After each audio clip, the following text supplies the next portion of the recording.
नमस्कार मित्रों, हर हर महादेव। नर्मदा नदी भारत की प्रमुख नदियों में से एक है। इसके अलावा नर्मदा सभी पवित्र नदियों में से एक पवित्र नदी भी है, जिसका हमारे हिंदू धर्म ग्रंथों में उल्लेख मिलता है। नर्मदा नदी का प्राचीन नाम रेवा था। कहते हैं गंगा में स्नान करने से जो पुण्य प्राप्त होता है, वह नर्मदा नदी के दर्शन मात्र से ही मिल जाता है।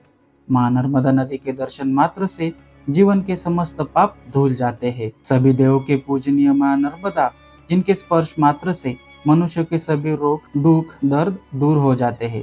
नर्मदा नदी मध्य प्रदेश की जीवन रेखा मानी जाती है। 3 राज्यों में बहने वाली यह नदी राज्य के दृष्टिकोण से बेहद अहम मानी जाती है। नर्मदा नदी भारत की 5वीं सबसे लंबी नदी है।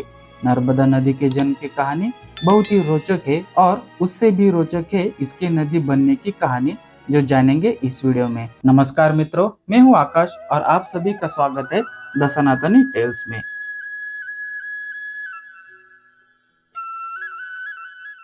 तो मित्रों, पहले जानते हैं कि नर्मदा नदी का जन्म कैसे हुआ। नर्मदा नदी के जन्म की कहानी भी बेहद दिलचस्प है।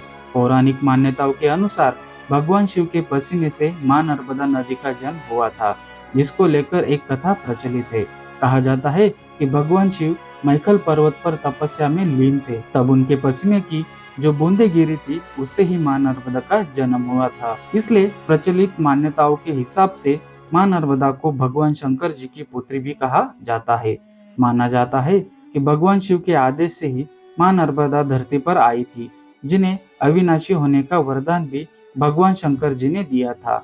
मान्यता है कि भगवान शंकर ने मां नर्मदा को धरती पर भेजकर उन्हें वरदान दिया था कि जो भी तुम्हारे दर्शन करेगा, उसके सारे पाप नष्ट हो जाएंगे। नदी में जो भी पत्थर मिल जाएगा, वह शिवलिंग के रूप में पूजा जाएगा। उसकी कोई भी प्राण प्रतिष्ठा नहीं करनी पड़ेगी। मित्रों, आगे बढ़ने से पहले आपसे एक अनुरोध है। अगर आपको ये वीडियो अच्छा लगा तो लाइक और शेयर जरूर करें। अगर आप ये वीडियो YouTube पर देख रहे हो तो चैनल को सब्सक्राइब कीजिए, और Facebook पर देख रहे हो तो पेज को फॉलो जरूर कीजिए। तो मित्रों, जानेंगे कि अपनी धारा के विपरीत क्यों बहती है नर्मदा नदी। और एक मान्यता है कि नर्मदा नदी राजा मैखल की भी पुत्री थी। जब नर्मदा माँ विवाह योग्य हुई तो पिता मैखल जी ने राज्य में उनके विवाह की घोषणा की।